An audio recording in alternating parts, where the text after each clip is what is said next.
बड़े महत्वपूर्ण सवाल हैं कि क्या आपके लिए भी एफडी सबसे भरोसेमंद है। तो समझ लीजिए अपना टाइम आने वाला है, मतलब आपका टाइम आने वाला है। सावधि जमा खाता, एफडी की हिंदी है ये। सावधि जमा खाते पर बड़े ऐलान हो सकते हैं और एफडी के जरिए बचत और कमाई दोनों को बढ़ाने के मौके मिल सकते हैं। महंगाई और खर्चे बढ़े हैं, लेकिन क्या इस बार ब्याज पर जो टैक्स लगता था उसमें कोई छूट मिल पाएगी? और समय से पहले एफडी तुड़वाओ, पेनल्टी से मुक्ति पाओ। इसी तरह की टॉप चर्चा आज हम करने वाले हैं बजट स्पेशल में। आपका बहुत स्वागत। नमस्कार, आपके साथ में ललित प्रजापति। क्या कुछ उस बजट में एफडी को लेकर होने वाला है, सेविंग स्कीम्स को लेकर होने वाला है, वो आपको ज़रूर जान लेना चाहिए और इसके लिए आपको ये पूरा वीडियो देखना पड़ेगा। बजट स्पेशल में आज एफडी और सेविंग स्कीम्स इसी के इर्द गिर्द चर्चा करेंगे।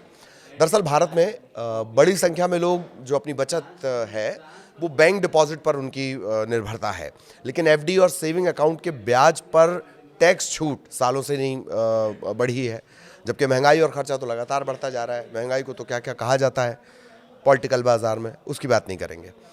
तो ऐसे में बजट 2026 से राहत की उम्मीद है और टैक्स विशेषज्ञ जो हैं, अलग अलग जो टैक्स के जानकार हैं, उनका भी ये कहना है कि खासकर जो रिटायर्ड और सुरक्षित निवेश करने वाले लोग हैं उन्हें कुछ नई सुविधाओं की ज़रूरत है। ये ज़रूरत सरकार तक भी पहुंचाई गई हैं और इसीलिए ये माना जा रहा है कि क्या इस बार एफडी से जुड़े नियमों में आमूल-चूल परिवर्तन हो सकता है। दरअसल फिन कॉर्पोरेट कंसल्टिंग के एसोसिएट डायरेक्टर हैं गौरव सिंह परमार साहब। उनका ये कहना है कि फाइनेंशियल ईयर जो ये आएगा 2026 और इसमें आरबीआई जो रेपो रेट है वो 6.25% तक घट सकती है।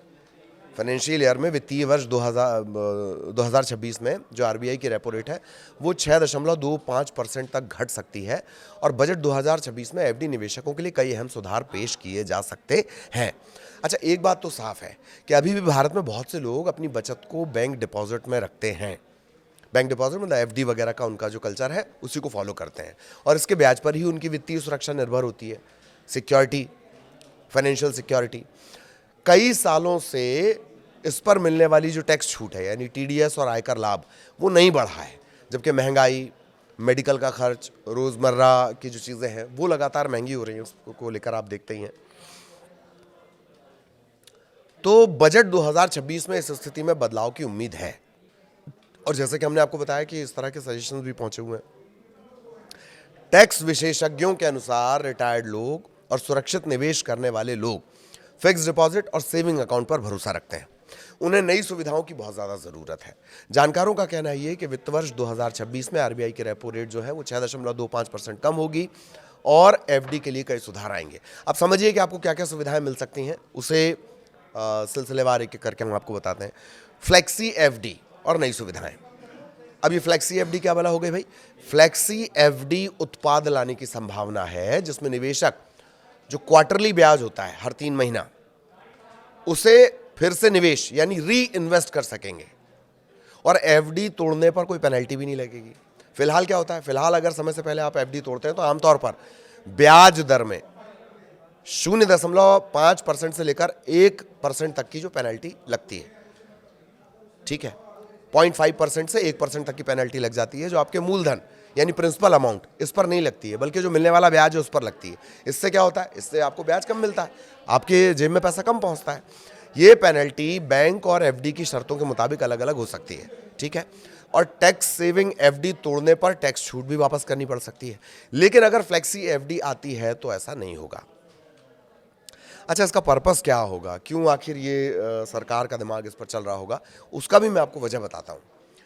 खास तौर पर युवाओं और मिलेनियल्स को आकर्षित करने के लिए, उनको खींचने के लिए एफडी की तरफ ये है। और इसका एक मोटा मोटी आंकड़ा जो अभी सामने आया है वो है 2 लाख करोड़ लिक्विड फंड्स में ये लोग निवेश करते हैं। अभी लिक्विड फंड क्या बला आ गई, 2 लाख करोड़ ये जो इन्वेस्ट हो रहे हैं लिक्विड फंड्स में, ये क्या है? लिक्विड फंड क्या भला है, मोटा मोटी जान लीजिए, ये डेट म्यूचुअल फंड का एक प्रकार है और बहुत कम अवधि वाले मनी मार्केट इंस्ट्रूमेंट है, जैसे टी बिल्स, कमर्शियल पेपर, इसमें निवेश कर दिया जाए। आमतौर पर 91 दिनों में मैच्योर हो जाता है। अच्छा, इसका पर्पस क्या है? कम जोखिम, नियमित आय, उच्च तरलता यानी फ्लेक्सिबिलिटी इससे मिलती है, यानी आप आसानी पैसा निकाल सकते हैं। तो अगर यही आपको एफडी में मिलने लगेगा और भरोसा एफडी वाला मिलेगा, बैंक वाला, तो आप एफडी की तरफ जाएंगे। तो वो जो 2 लाख करोड़ है उनको एक तरह से आकर्षित करने की ये कोशिश हो सकती है। एक और चेंज जो पॉसिबल है, अब एफडी पर टैक्स स्ट्रक्चर प्रोग्रेसिव बनाया जाएगा। नए निवेशकों के लिए 5 लाख तक की एफडी पर टीडीएस नहीं लगेगा। साथ ही जो डिजिटल एफडीज हैं, मतलब यूपीआई ऐप के जरिए आप कर देते हैं, कई बार नहीं आपको विज्ञापन आता है, तो उसमें एटीसी के तहत छूट मिलेगी। इसके ये कोशिश इसलिए की जा रही है कि जो ग्रामीण इलाके हैं वहाँ के लगभग 30% जो बचत है वो डिजिटल हो जाएगी।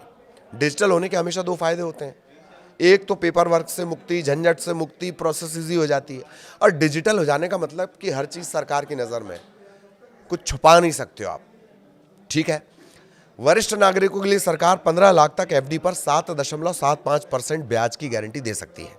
ये DICGC की सीमा से ऊपर सुरक्षा प्रदान करेगा और बुजुर्ग निवेशकों की वित्तीय सुरक्षा को मजबूत करेगा। अब आप भी अगर अभी भी आप 5-10 बुजुर्गों से अगर बात करेंगे तो उनका भरोसा है एफडी पर ही होगा, लेकिन ट्रेडिशनल तरीके से, मसलन बैंक गए, बैंक वाले से या जो भी वहाँ पर मिलता है उससे बातचीत की और वहाँ पर एफडी करवा ली। सरकार इन्हीं पर फोकस करना चाहती है। इसके अलावा पर्यावरण, समाज से जुड़े मुद्दे, प्रशासन, ESG, ऐसे मानकों वाले जो एफडीज हैं इन पर अतिरिक्त 0.5% का ब्याज मिल सकता है। इसके अलावा इंफ्रास्ट्रक्चर बॉन्ड्स को भी इसमें जोड़ा जाएगा, जिससे बड़े सरकारी और निजी योजनाओं में 11 लाख करोड़ तक की फंडिंग आसान होगी। तो ये ऐसा क्यों किया जाएगा, इसका बैंकों पर क्या असर पड़ेगा और इसका अर्थव्यवस्था पर क्या असर पड़ेगा, कैसे, वो समझ लीजिए। इन सभी सुधारों से बैंक में जमा पूंजी बढ़ेगी। खाम का पैसा रखा हुआ है, एक जगह रखा हुआ है, उसका कोई यूटिलाइजेशन नहीं हो रहा, वो बैंक पहुंच जाएगा, तो बैंक में जमा पूंजी बढ़ेगी। खासकर जो कॉर्पोरेट डिपॉजिट है उसमें 15% की बढ़ोतरी के साथ साथ इससे बैंकों को M3 ग्रोथ जो उनकी होती है 12.5% तक बढ़ाने में मदद मिलेगी और वो ग्रीन प्रोजेक्ट्स, इंफ्रास्ट्रक्चर, इसमें आसानी से फंडिंग कर सकेंगे। मतलब आप बैंक को दे देंगे, आपको ब्याज मिल जाएगा, आपका काम हो गया।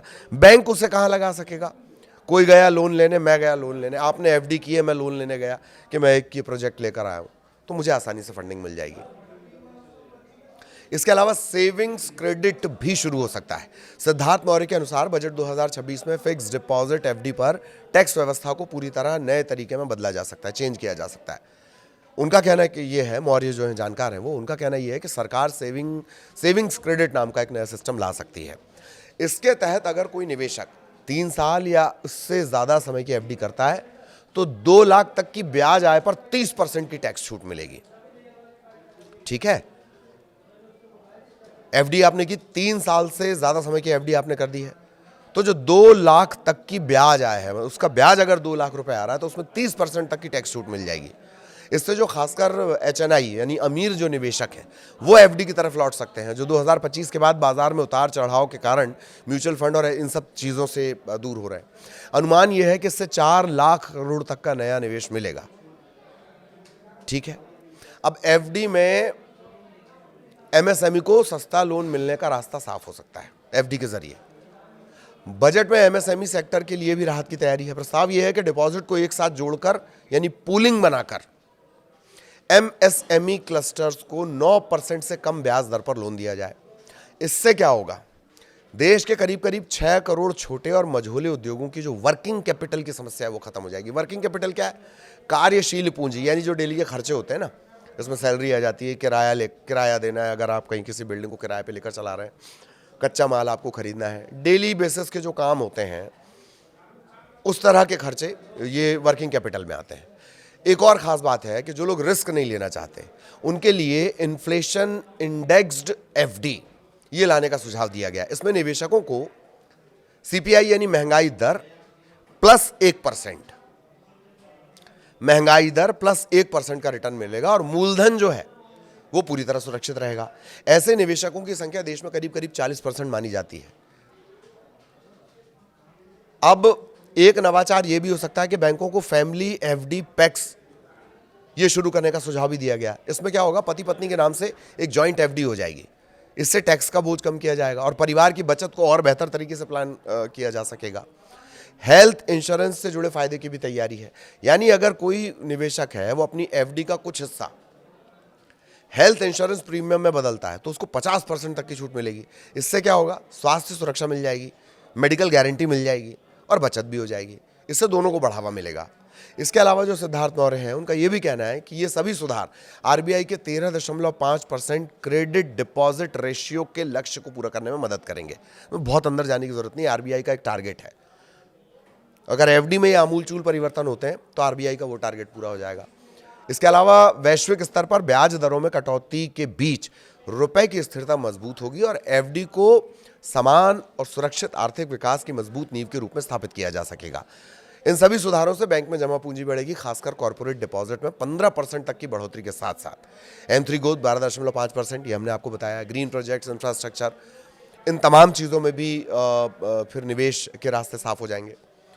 तो कुल जमा बात ये होती है कि जानकारों का ये कहना है कि बजट 2026 में एफडी को लेकर आमूलचूल परिवर्तन हो सकते हैं, जिससे सरकार का खजाना भी भर जाए और आम आदमी की बचत भी हो जाए और एफडी पर जो आपका भरोसा है वो भी कायम रहे। ठीक है, तो एक तीर से कई निशाने हो जाएंगे। आम के आम गुठलियों के दाम वाला मामला हो जाएगा।